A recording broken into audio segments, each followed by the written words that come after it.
আমি খবর পেয়েছি কাঞ্চনগড়ের মহারাজা রাজনারায়ণ শিকারে আসছে। তাই তোর কাজ হবে মায়ার আশ্রয়ে একটি সুন্দরী রাজকন্যা সেজে রাজার মন জয় করে, তারপর রানী হয়ে রাজমহলে প্রবেশ করা।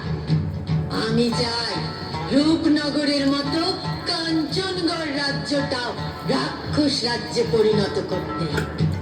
এভাবে একের পর এক রাক্ষসের রাজ্য তৈরি করে সমস্ত মনুষ্য জাতিকে আমি চাই আমার অধীনে রাখতে।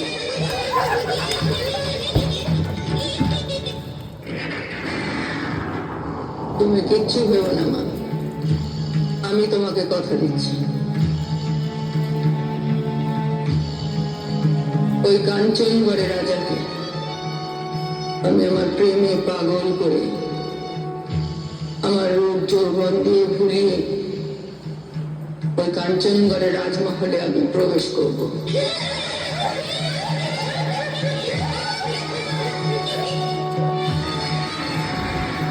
ওটাই আমার প্রতিজ্ঞা।